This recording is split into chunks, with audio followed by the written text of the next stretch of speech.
Hey everybody, welcome to this supplemental lecture. We're going to fly through it. Had a lot of fun working with you guys and talking about family therapy. Let's just kind of go over the couples piece of that PowerPoint. Um, just zoom through this family piece. And again, worth doing because I've added slides. Um, from that were I guess from the original slideshow that I sent you. So get here we are, transactional analysis and imago relationship therapy. The transactional analysis uh, is a method for studying interactions between individuals.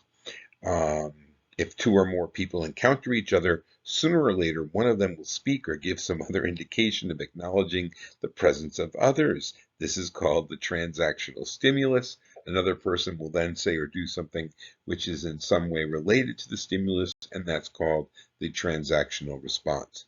This is important for the test. Not my test, but the test.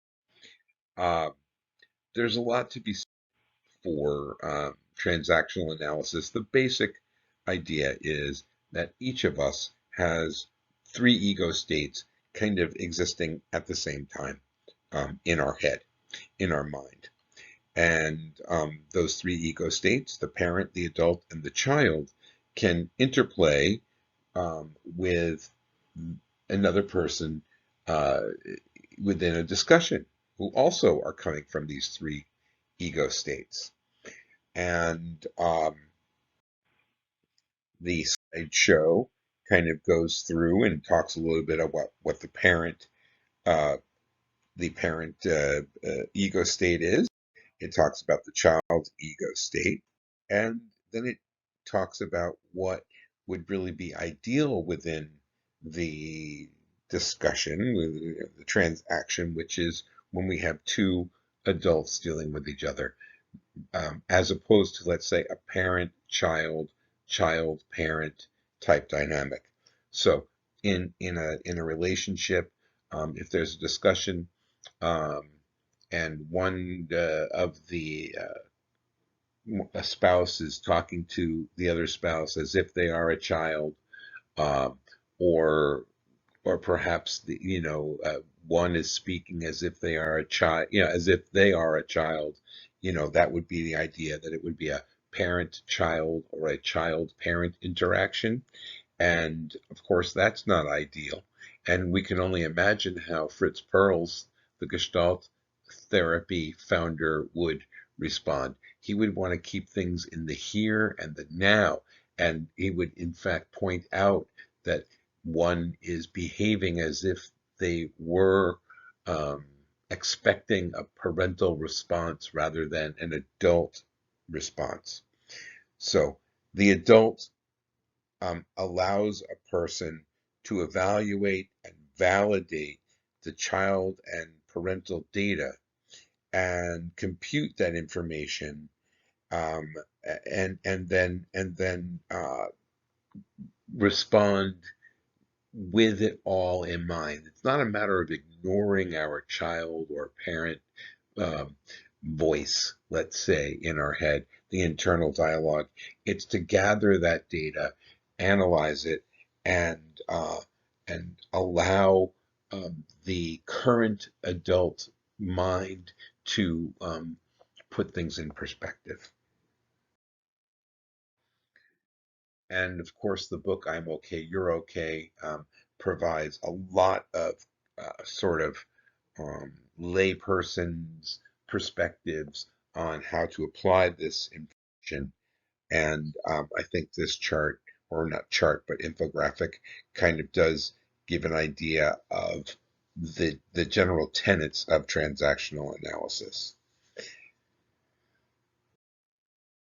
Imago relational therapy is, or imago therapy as I call it, is the brainchild of Harville Hendricks, sorry, And the book, Getting the Love You Want, is a great book, but I think the workbook is, if you're going to buy something, I buy the workbook.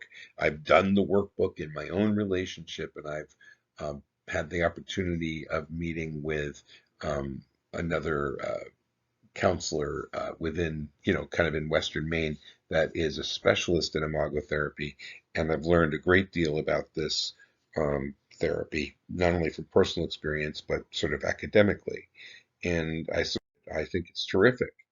There are these 5 principles: creating safety, improving dialogue, behavior change, reimagining the partner, which includes the partnership vision, and of course, the container process. Creating safety is an important part of this process, and that begins with something that I think really Rogers originally kind of proposed, which quite a bit of the the down and dirty of this theory is a Rogerian humanistic approach, and that would be creating safety would be kind of like the concept that Rogers calls attending. Attending it begins with making sure that someone um, is prepared to have a dialogue. So that preparation can look like making an appointment to have a dialogue. For instance, if you have an issue with money, you might say to the partner, hey, I'd like to talk about how we spend our money and some of our priorities. When would be a good time for us to do that? And that allows the person being approached to have some decision making. It allows them to prepare themselves emotionally to come to the table with some ideas, and after perhaps putting aside some of their ego state, perhaps the child ego state, um, and deal with the here and now. So that's nice, and uh, it allows for everybody to kind of like schedule rather than drop a bomb in someone's lap.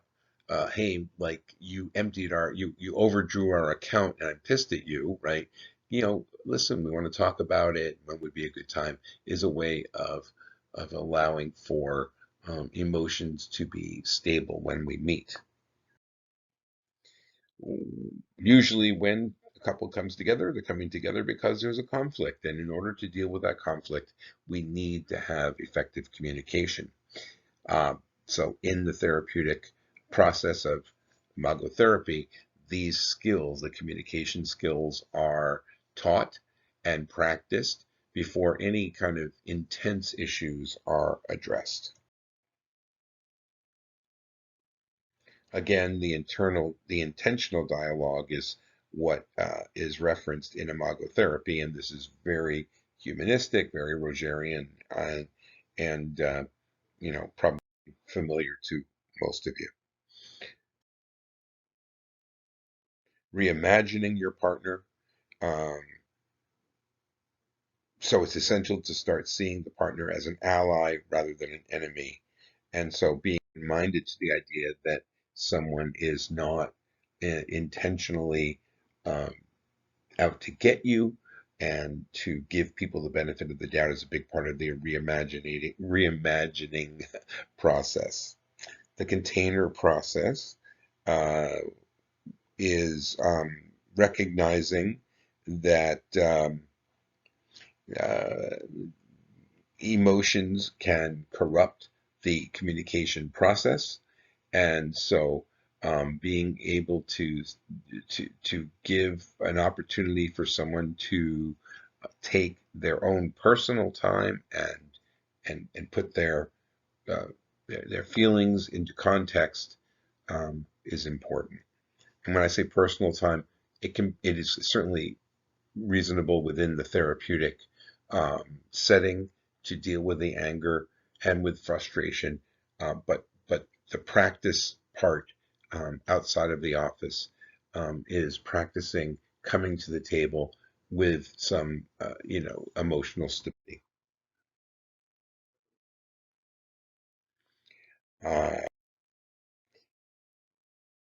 and it's impossible. I mean, I think it's really impossible to go over the details of this therapy in this setting, but it's really well worth looking into. I support and urge you to do so.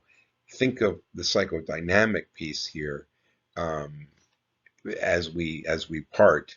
Uh, I'd like this to stick with you. I'd like this to be kind of the last the last impression that I leave you with, that our goal to become whole can be seen in our choice of partner, as they often appear to possess part of our lost self.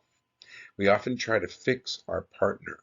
Instead, we must make ourselves whole by growing those parts of us that we see in our partner. And so you'll probably recall the defense mechanism of projection, the Freudian psychological defense mechanism, and see the correlation here with this slide. And this is a big part of the imago therapy piece. We're seeing parts of ourselves in our partner and vice versa. And um, through the therapeutic process, we begin to recognize those parts that are triggering our own parts of our partner, that trigger our own insecurities and our own shadow, per se, as Jung would put it. And um, while we are going to work on communicating with one another effectively, we are going to do our own personal work to uh, to address our shadow features. So the metaphor that's used, the analogy, maybe I should say, is that of a lily pad. The lily pad sits at the top of the pond, and that's the communication piece of this work.